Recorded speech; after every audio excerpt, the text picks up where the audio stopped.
So over 5 years after we originally saw the concept version of this car, the Lamborghini Urus is finally on the UK shores, and this is it, the first car and the unveiling here tonight.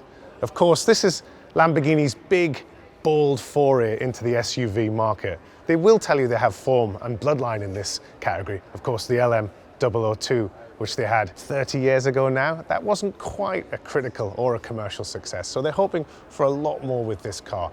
3,500 units per year to be exact. And on first impressions, it's very impressive. It is, of course, a Lamborghini. It doesn't hold back on its styling, so that will catch people in or out straight away. It shares a little bit of commonality with VW's MLB chassis, which you see in the Q7 in the Bentayga, but they've allowed Lamborghini to be top dog in terms of speed. The numbers, well, 188 miles an hour, 0 to 60 in 3.6 seconds, just a shade slower than the Huracan for a huge vehicle over 2 tons in weight.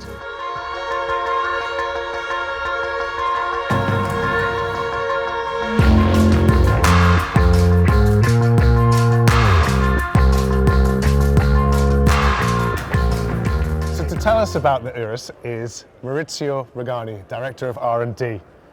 This is your baby. His last baby, yes. Is a baby that you see we are here in London to present for the first time to UK market.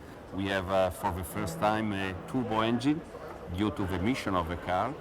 V8, 4-liter, 650 horsepower, is one of the most powerful engines in the world in this kind of application of SUV. And even when we look at the front here, we are a little bit higher off the ground, but it's certainly a Lamborghini in its styling, isn't it? With the little accents there. I think the design is a fundamental, is what we say with my people of the design center, of the Centro Stile. A Lamborghini must be recognized like a Lamborghini also if you don't look the badge and if you don't read the name in the back. You must say, this can be only a Lamborghini.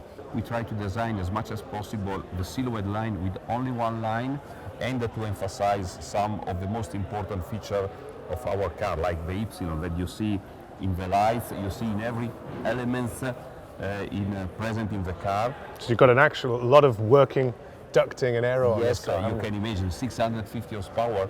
At the end, you need also to be able to dissipate the power, the energy, and for this reason, you need to have a big hole to have as much as possible air for radiator in order to guarantee that you have this functionality not only on bench but in every condition. Also, if you are in the dune, in the desert, you must be able to use all the torque of this car. So coming round to the side of the car, obviously we haven't seen this for a long time. 4 doors on a Lamborghini. You have history with the LM002, but I'd argue slightly more finesse with this car. I think here the silhouette line is one of the most important, and you can imagine that for the first time we approach a car that have a wheelbase of 3 meters and is a total length more of 5 meters, means is important.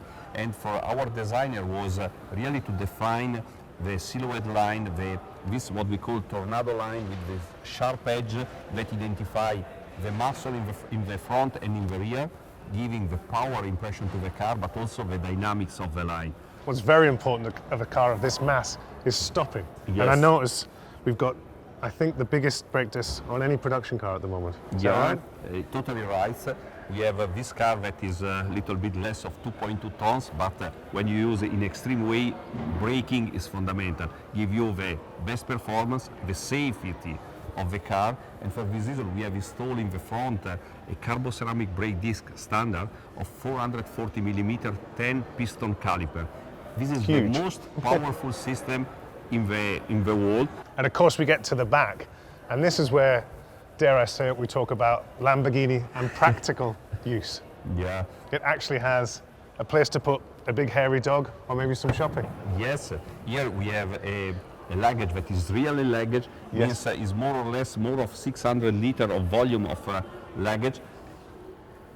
And this very much looks like a Lamborghini. You have these design cues. I think this is what is another important element. We treated the rear of the car like if it's a super sport car, means like if it's a function. We create this upper spoiler where we channel the air from the roof under this spoiler, and in this way we are able to load this rear spoiler, guarantee that in every condition we have the right pressure in the rear, and you never have the rear that floating at high speed like can happen in some other car.